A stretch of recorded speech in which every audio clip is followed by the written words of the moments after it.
Uh, it's my great pleasure to announce our first speaker in today's seminar. Our first speaker of today's seminar will be Joris Thier, and he received his engineering degree from Enstar Bretagne in 2018. And currently, also at Enstar Bretagne, he's a PhD student, and he's currently working on mobile marine robotics, especially with problems in localization, control, and last but not least, he's using interval methods for that purpose. Okay, we're looking forward to your presentation, Joris. Thank you, Andreas.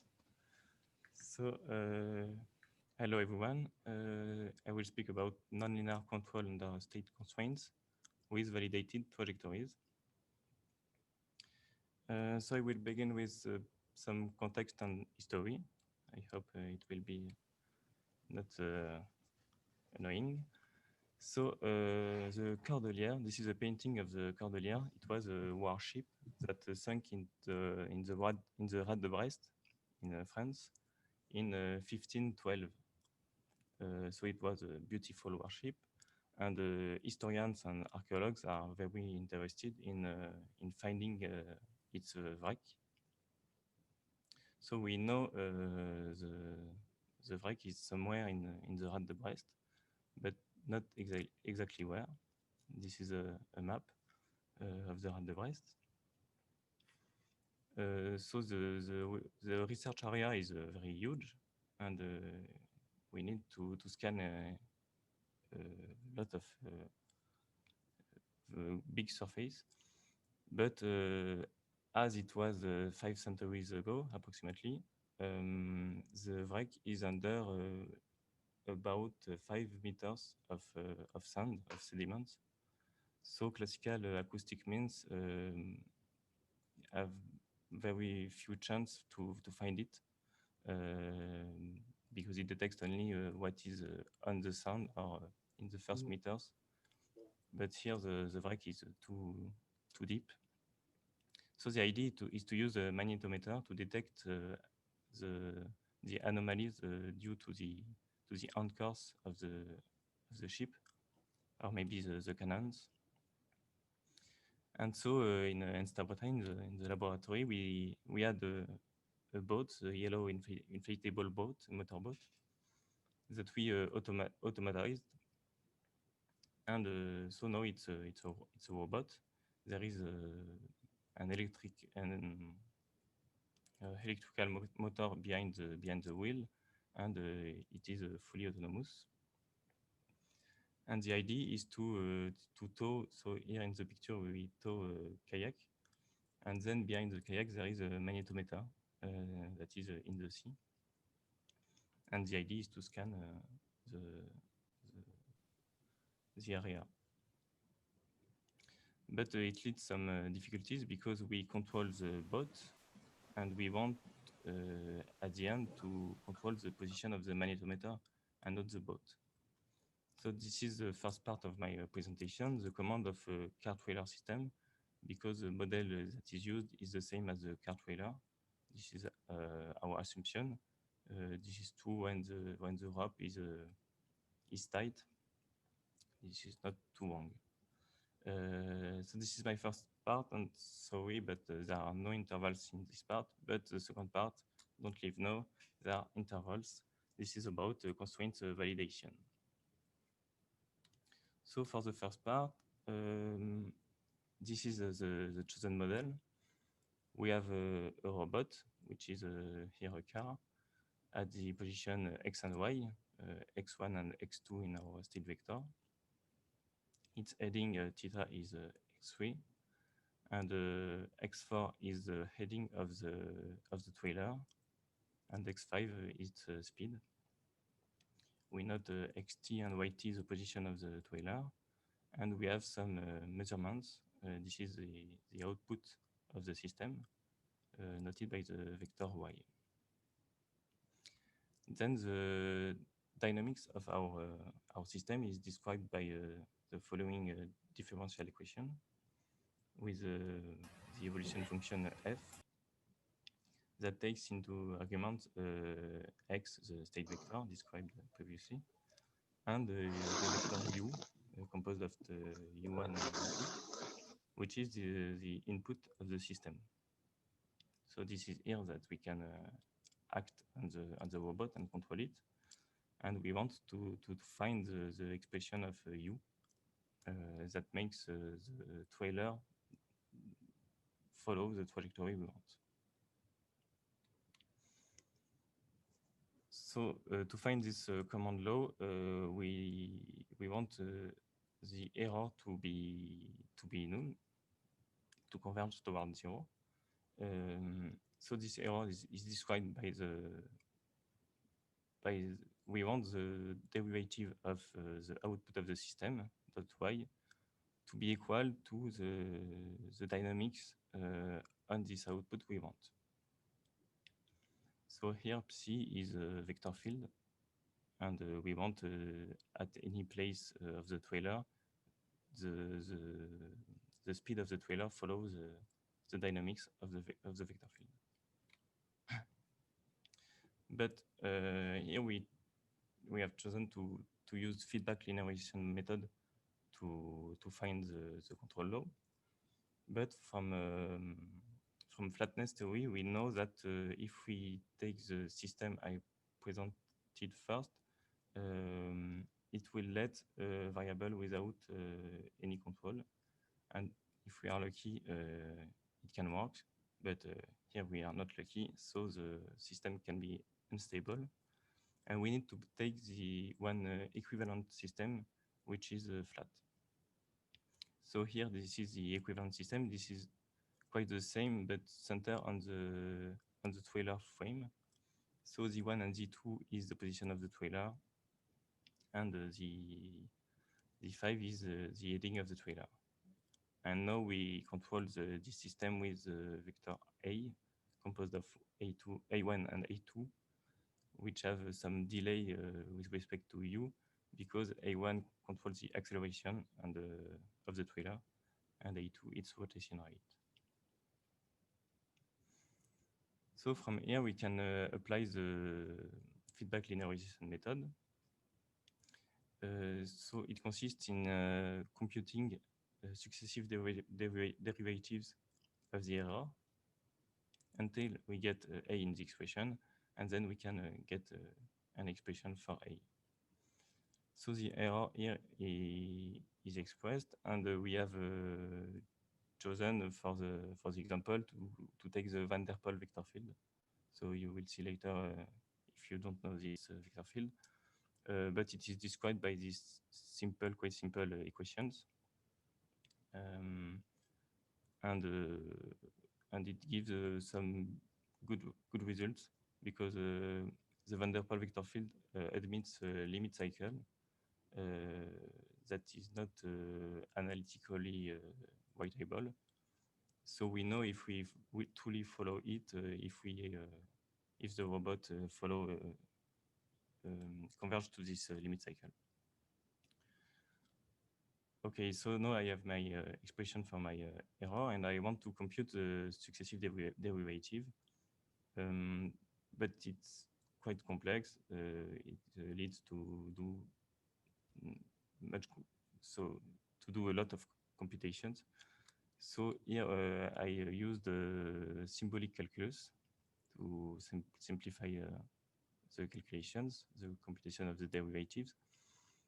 And so this is with some formalism, the expression of the derivatives of the error. So here we use Lie derivatives. So Hz is the output of the new system, and the L in front of this H function is the Lie derivative with respect to the function fz. So now I can express easily the successive derivatives by using Lie derivatives. And with the second derivative, I make the vector A appear. And so I stop here, and I add one more equation, which realizes the three successive derivatives. And I choose a dynamic for my error. I want my error to converge exponentially towards 0, the faster as possible. And now I have this equation, I can find back one expression for A. So here again, I use symbolic calculus to find the expression, the analytical expression.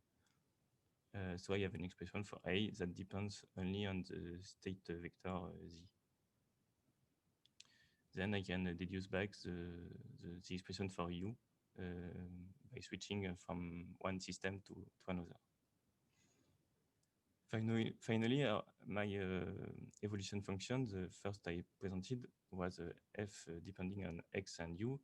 Now, as u as an expression with respect to x, I can have a new evolution function that is f star that depends only on x. So this is the command law synthesized. So we have the expression for u in the middle with the matrix A that makes the Lie derivative appear. And I can, in red, I have my first system, and in blue, this is the controller. So from X, I can compute U and get my controller.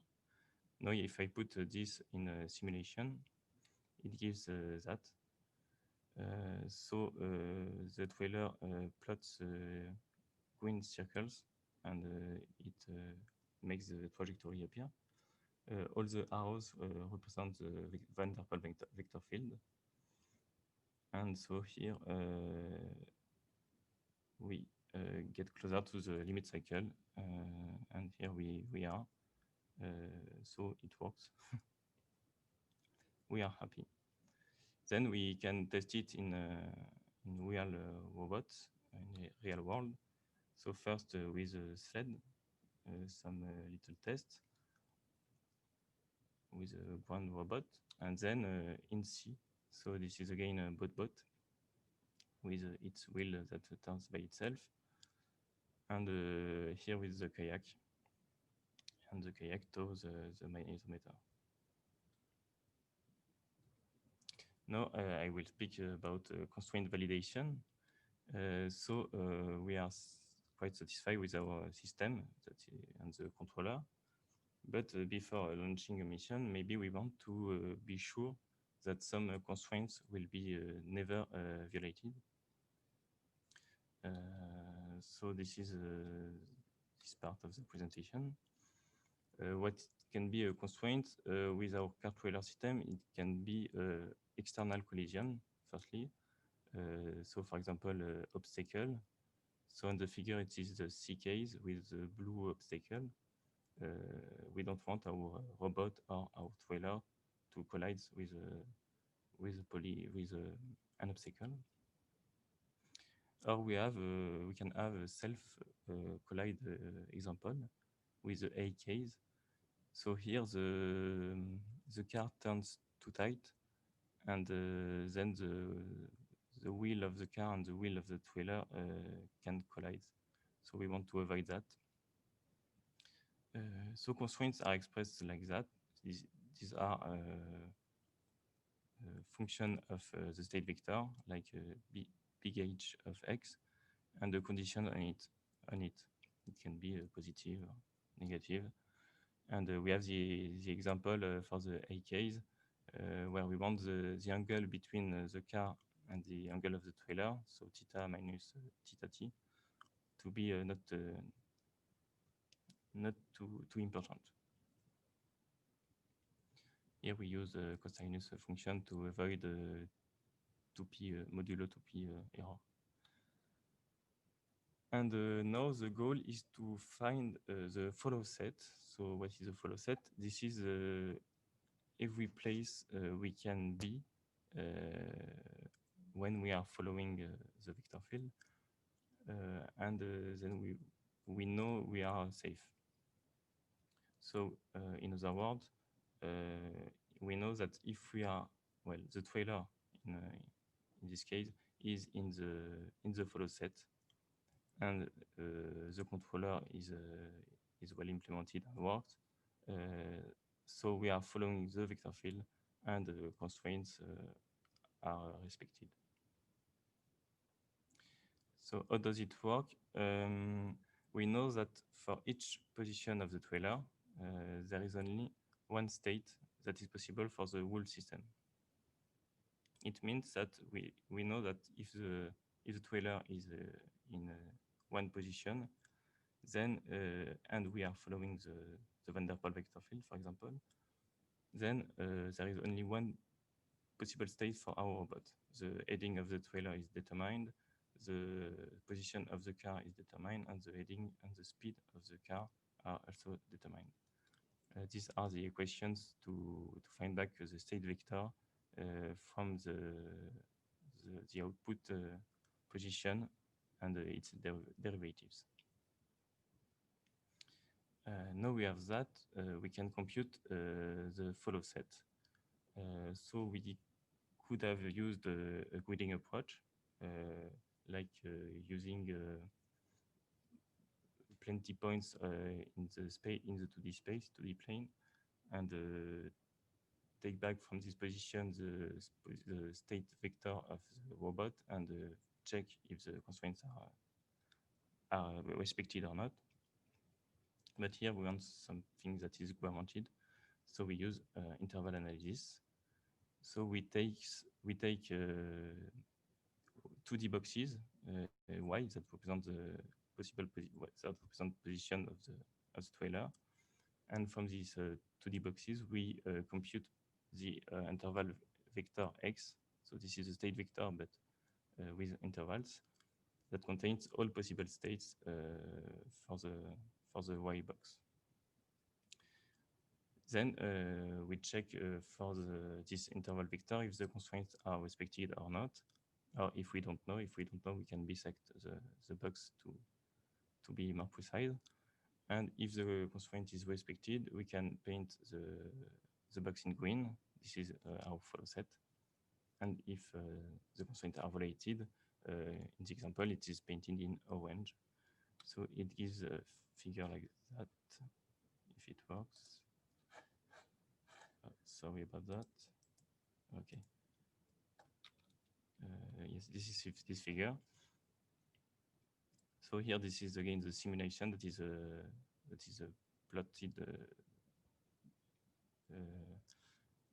plotted on the results of the constraint. So everything is almost everything is in green. So and the limit cycle is in green, is in the follow set. So we know that we can follow the limit cycle without violating the constraints.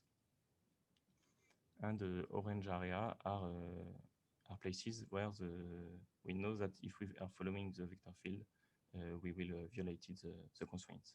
This is where we turn too tight. So this example is for the angle between the trailer and the car. The same thing with the example of the obstacle. So here the obstacle is represented by a purple polygon, and we have an orange area around it that represents where we don't want to go to avoid having a collision with our trailer or our car. Last video of experimentation. This time the magnetometer is directly towed by the boat. So here we use this yellow wing that acts like a kite, but the inverse in the water to pull the magnetometer in the bottom and avoid it to go up. So to conclude, we have seen the control of a linear system with feedback linearization and the automatization of the computation of the Lie derivatives with symbolic calculus. And then we have seen how to express constraints that we want to, state constraints that we want to respect, and how from these constraints we can compute the follow set with interval analysis. For Flux to work, it could be interesting to work with end trailers because it is possible with symbolic calculus, and it can be fun to see the behavior of the last trailer with all the delays we have between when we act on the car and the time it acts on the last trailer. A reachability analysis could be performed, yes, to find the variable domains. Yes, for now we know that if we are in the flow set, we are safe, but we don't know if when we follow the vector field, we will not go out of the follow set. And this is only a computation for the moment, that we could use propagate the constraints with the vector field to find the variable follow set. And of course, find the Cordelier. Thank you for your attention. If you have any question, feel free to ask. Okay, many thanks, Joris, for your very interesting presentation. And now this first presentation is open for discussions. Who wants to start?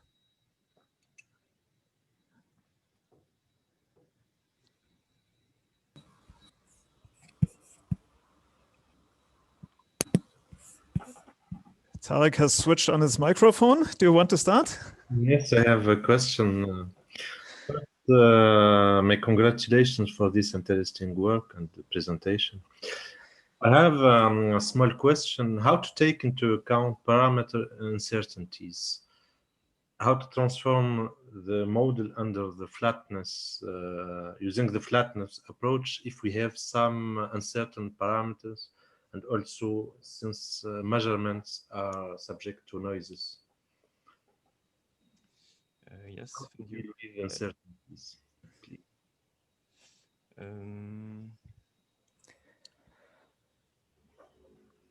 Yes,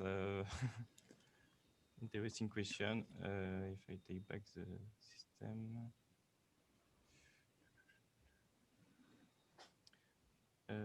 If you assume that the vector field F, if we have some uncertain parameters, parameter theta, which can be uncertain, constant, but not exactly known, or time varying, for example. Yes. In this work, I worked with a classical controller, I want to say, and then use the intervals to compute back the constraint validation.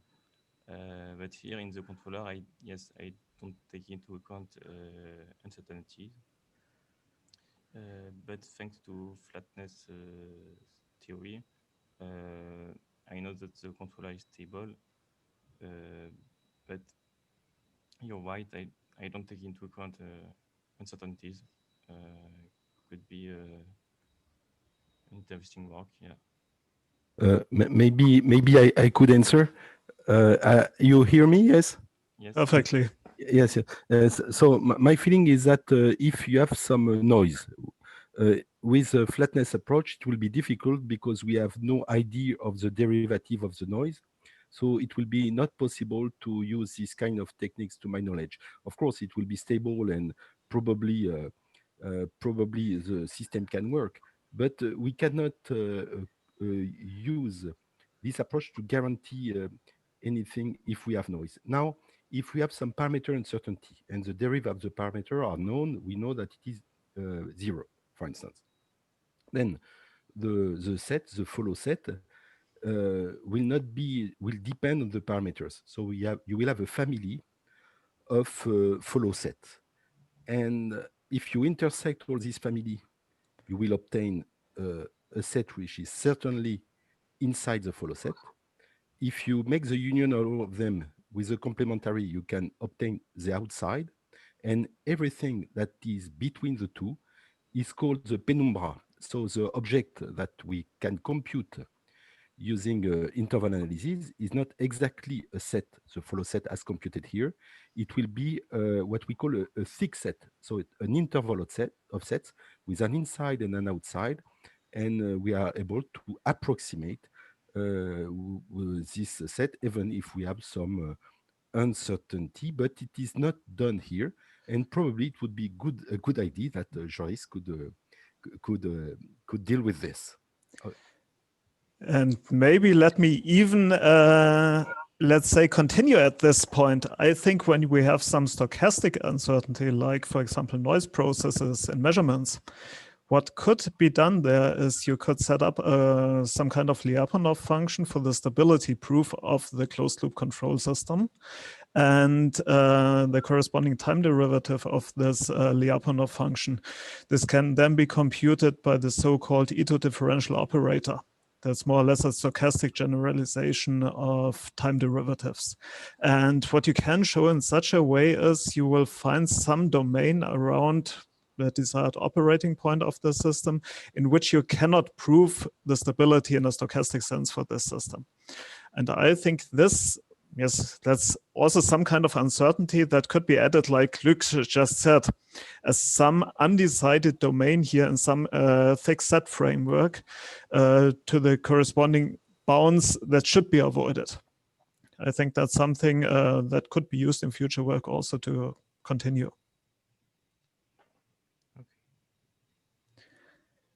Okay, any further questions? Maybe let me continue with a further question. When we think of the computation of Lie derivatives, for your system, I think it's quite easy. You have these 6 state variables, you compute the corresponding Lie derivatives, you figure out that the relative degree of the system is equal to the number of state variables. In our case, it's equal to 6. And you figure out directly that the decoupling matrix has full rank, therefore you can solve for the control law. Now, when you have a multi-trailer system, I think the symbolic calculation may become very tough. Did you think already of, let's say, some suitable generalizations of the computation of the Lie derivatives there? No, to be honest, I didn't think about it. I saw some papers that deals with multiple trailer systems with the equations, and yeah, I didn't think about it. It's because I think a good idea to generalize the computation of the Lie derivatives there would be to deal with a power series representation of the derivatives. Or to use some algorithmic differentiation approaches like it has been done, for example, by Klaus Röbenack from the TU in Dresden in Germany. Okay. I think that's a reasonable generalization here. Okay. Okay, thank you. I have one additional question, if there is time for one. Yes, certainly. Please go ahead. Yes, very short. Thank you for the presentation dealing with controls and how to compute the controls and to validate the control. Yes, very interesting. My question is about the last slide, or yes, when you talk about viability domain, do you think about viability kernel or capture bassin? Because I guess what you propose to do, if I understand well, is to compute all the initial state from where you are able to reach the cycle, no? Avoiding the orange zone? No, that's not. I don't want to follow. Well, I want to compute the follow set and every initial position that leads that will yes make the robot to stay in the flow set. So for you, there are plenty of follow sets. No, so the follow sets are the target set. And the purpose is to compute the initial state from where you are able in finite time to reach the follow set, avoiding the constraints. Yes, but initial states are in the follow set. Okay, but it was just a question of wording to be sure and to know if I understand well that what you propose to compute is what we call viability kernels or capture bassin.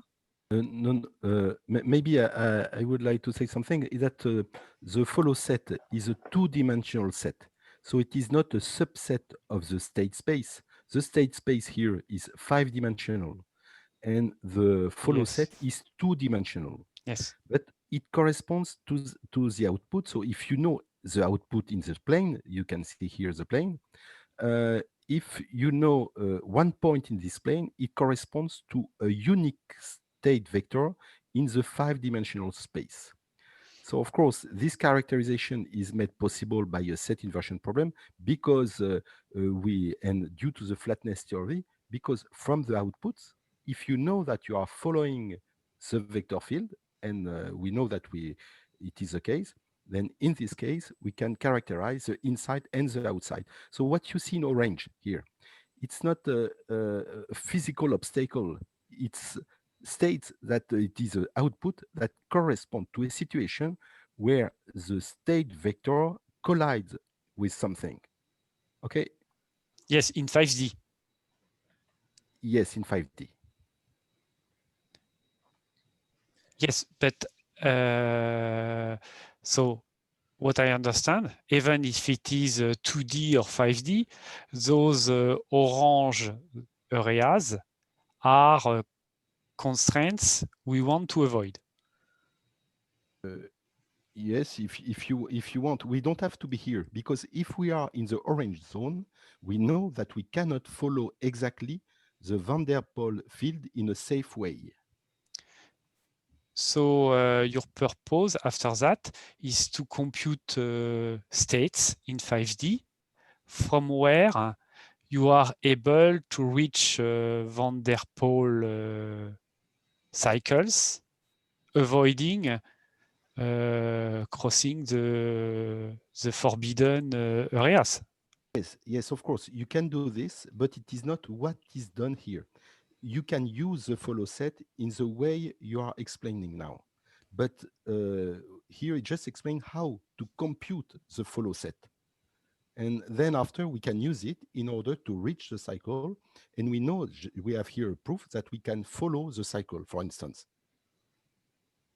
As soon as you are on the cycles. The problem is you don't know that the trajectory to reach the cycle will avoid or not the orange zone. No, but again, you can use it. For instance, you can see if you are in the green, you can reach you can use it, but it is not explained here, of course. Okay. I guess I start to understand. It was a question related to the conclusion at the end on the last slide for way forward are I guess compute viable domains. So okay. I guess it was viability related, viability theory related, but probably not its reachability. And okay. And I hope you will be able to find the Cordelière. Yes. Okay, but maybe I would like to pick up this question again of Stefan at this place. Do you investigate at this position the open loop dynamics, or is this the closed loop dynamics? Sorry, can you repeat the question? Do you investigate at this point the open loop dynamics of your system, or is this the closed loop dynamics? Because when using the open loop dynamics, you can directly detect, for example, something like the self collisions. The closed loop dynamics would be necessary to investigate, for example, also if you want to avoid some dynamic constraints on the control input. What was exactly investigated in this figure?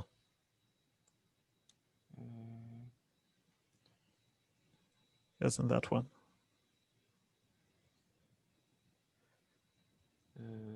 Here, if I well understand, the assumption is that we, for computing the flow set, is that we are following the vector field. So, Okay, that means you assume perfectly tracking the vector field already. yes, yes, Okay. with no error.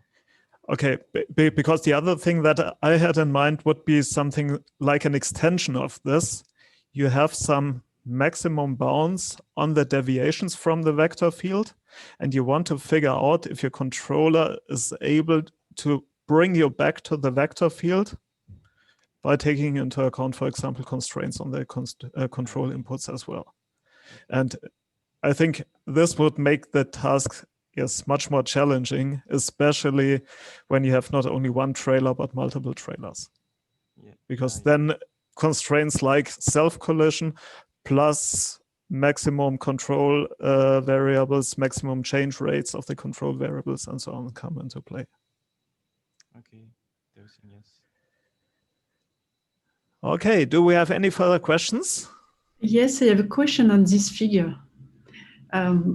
Apparently the gray zone is where you needed more bisections. And I would say that it's easy, and I see that it was not that easy on the vertical line at the bottom starting for -1. And I think it has been bisected quite a lot, and I don't understand why. Yes, this is why. And symmetrically on the +1 at the top, vertical line at +1. Here. Yes. Yes, this is because this is somewhere in the vector field where there are tight turn. You have you need to turn tight. So the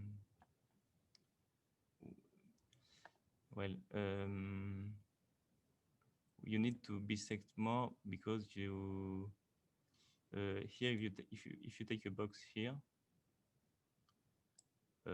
and you take the set of the possible arrows, then this is something like that. But if you take something, this is the same here, a box in this place, it will be more like that up. You have much more possibilities for the direction of the arrows.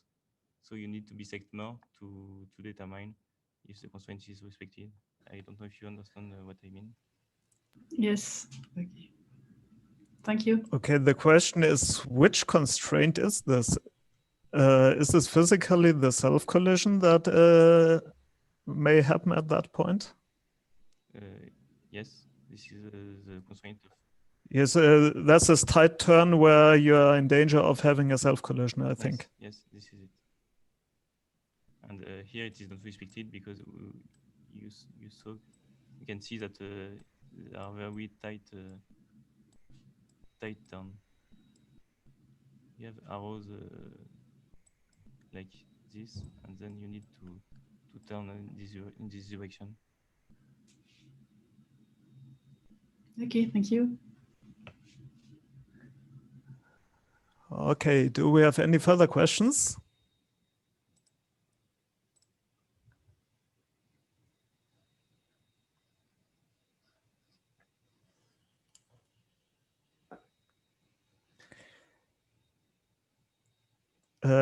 If not, then I continue with one final question. Could you go to the slide number 7, please?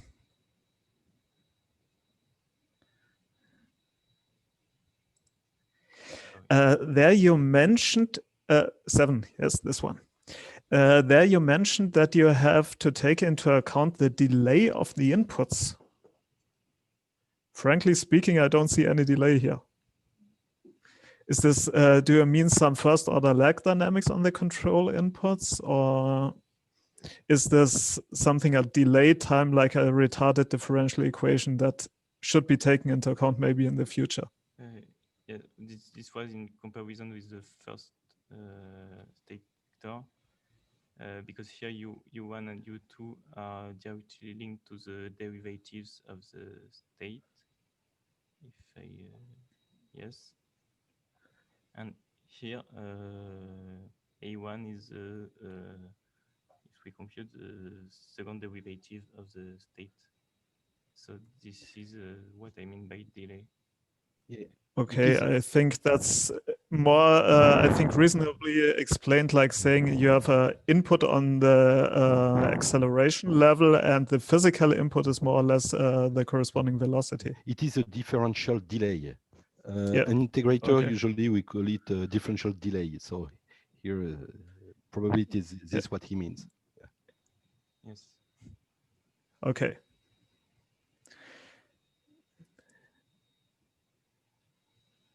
Any further questions? If not, thanks again, Joris, for your very interesting presentation.